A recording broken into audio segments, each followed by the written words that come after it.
रुबीना दिलेक एक ऐसी एक्ट्रेस हैं जिन्हें अपने एक्टिंग करियर की शुरुआत से ही हमेशा पसंद किया जाता रहा है और फैंस का बहुत प्यार मिला है, लेकिन उन्हें अपने नाम की वजह से बहुत सारी हेट्रेड भी झेलनी पड़ी है।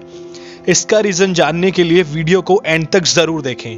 रुबीना का बचपन शिमला में सेब के बगीचों के बीच गुजरा। आज भी उन्हें जब कभी अपने करियर लाइफ से ब्रेक मिलता है तो रुबीना हिमाचल के उसी छोटे से शहर शिमला में जाकर अपना सुकून ढूंढती हैं। रुबीना को अपनी दादी के साथ उन्हीं सेब के बगीचों के बीच समय बिताना आज भी उतना ही पसंद है। उनकी फैमिली में उनकी दादी और पेरेंट्स के अलावा उनकी 2 बहनें भी हैं। रुबीना के फादर हिंदी बुक्स के राइटर रहे हैं, इसलिए रुबीना को भी पढ़ने और लिखने का शौक बचपन से ही विरासत में मिला। उन्होंने शिमला पब्लिक स्कूल से अपनी स्कूलिंग कंप्लीट की और शिमला के ही सेंट बीडी कॉलेज से अपने कॉलेज डिग्री ली। रुबीना की वोकल स्किल्स और कॉन्फिडेंस उनकी बातों में साफ नजर आता है और उसका रीजन उनके फादर रहे हैं। रुबीना स्कूल डेज के दौरान डिबेट में नेशनल लेवल चैंपियन भी रह चुकी हैं। रुबीना का जन्म 26 अगस्त 1987 को हुआ था और उनकी ब्यूटी से हर कोई इंस्पायर्ड है, लेकिन रुबीना लुक से परे हटकर अपनी लाइफ जीती आई है। उन्हें इंटरनली काइंड बने रहना और अपने इंटेलिजेंस पर काम करते रहना असली खुशी देता है। इस बात का अंदाजा आप इस बात से भी लगा सकते हैं कि वो कभी भी अपनी खूबसूरती से ऑब्सेस नजर नहीं आई है और बचपन से ही आईएएस बनने का सपना देखा करती थी, जिसके लिए उन्होंने कोचिंग भी ली थी। रुबीना एकेडमिक्स के अलावा एक्स्ट्रा करिकुलर में हमेशा से एक्टिव थी और अपने कॉलेज के दौरान कुछ ब्यूटी कॉन्टेस्ट की कंटेंडर भी रही हैं और उस दौरान उन्होंने 2 लोकल ब्यूटी कॉन्टेस्ट भी जीते। अपनी इसी विनिंग को उन्होंने आगे भी ट्राई करना ठीक समझा और 2006 में मिस शिमला कॉन्टेस्ट में भी पार्टिसिपेट किया और वो उसमें भी विनर रही। फिर 2008 में चंडीगढ़ में हुए मिस नॉर्थ इंडिया कॉन्टेस्ट की जीत को भी अपने नाम कर लिया। रुबीना ने अपने करियर की शुरुआत छोटी बहू शो से की थी। उनकी यंगर सिस्टर रोहिणी और उनकी एक फ्रेंड छोटी बहू के ऑडिशन देना चाहती थी और वो ऑडिशन उनकी पास के एक लोकेलिटी में ही चल रहे थे।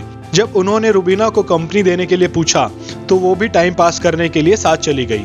ऑडिशन रूम में सभी लोग डायलॉग्स याद करते हुए काफी टेंस लग रहे थे। तभी रुबीना ने अपनी सिस्टर के हाथ से डायलॉग पेपर ले लिए, सिर्फ ये जानने के लिए कि ऐसा भी क्या डिफिकल्ट काम है डायलॉग्स याद करना। और फिर खुद की काबिलियत टेस्ट करने के लिए उन्होंने भी ऑडिशन दे दिया और फिर ऑडिशन के कुछ ही घंटों बाद उन्हें बता दिया गया कि वो लीड रोल के लिए सिलेक्ट हो चुकी हैं। रुबीना अपने उस सिलेक्शन से काफी हैरान थी क्योंकि उन्हें समझ नहीं आ रहा था कि इतने छोटे टाउन की ऑर्डिनरी लुक्स वाली लड़की आखिर सेलेक्ट कैसे हो गई। तब उनकी छोटी सिस्टर ने चिढ़कर उनसे ये कहा था कि मैं खुद को भले ही मार दूंगी लेकिन कभी तुम्हें ऑडिशन पर साथ चलने को नहीं कहूंगी। रुबीना लीड रोल में सिलेक्ट हो जाने के बाद भी काफी घबराई हुई रही और सेकंड राउंड में जाने को भी उन्होंने मना कर दिया था।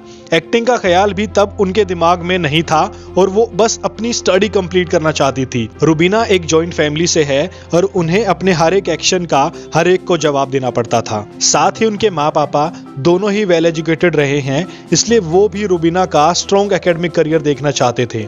लेकिन वो रुबीना की माँ ही थी जिन्होंने रुबीना को ऑडिशन के सेकंड राउंड में जाने को कहा।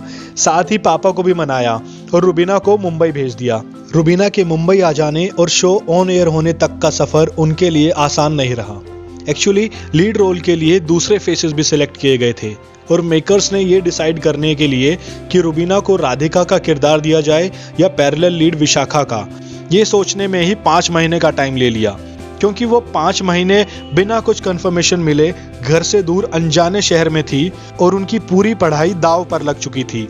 इसी वजह से रुबीना को उस दौरान डिप्रेशन से गुजरना पड़ा, पर फिर उन्होंने अपनी graduation and post graduation correspondence के थ्रू ही सही पर कंप्लीट कर ली।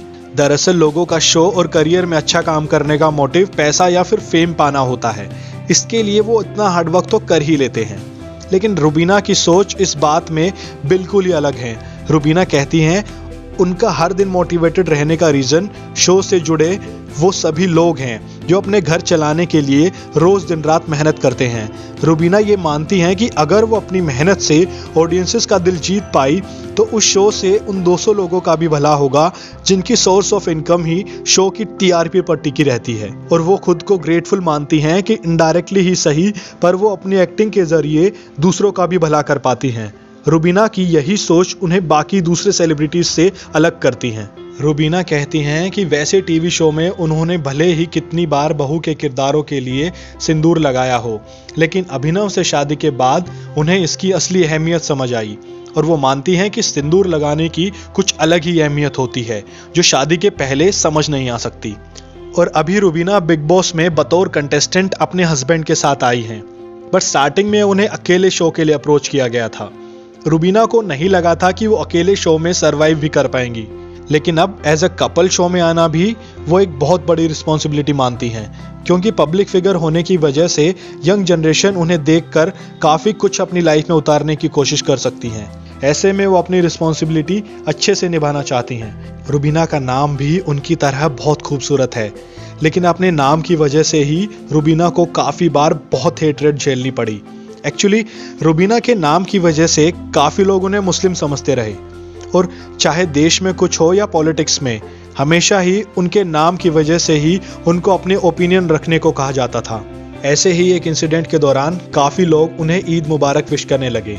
रुबीना ने उस दिन इस बात को थोड़ा सीरियसली लेकर क्लियर करना ही ठीक समझा और फिर पोस्ट शेयर करते हुए लिखा कि वो प्योरली हिंदू हैं और इस्लाम रिलीजन फॉलो नहीं करती। आगे भी उन्होंने अपनी बात क्लियर करते हुए लिखा कि वो नेशनलिज्म में बिलीव करती हैं और हम सभी इंडियंस हैं और इसके आगे कुछ भी नहीं है, और वो रिलीजन के नाम पर ह्यूमैनिटी के टुकड़े हो जाने को गलत मानती हैं। तो ये थी कहानी रुबीना दिलेक की, जिससे हम बहुत कुछ सीख सकते हैं। तो मिलते हैं अगली बार, तब तक के लिए धन्यवाद।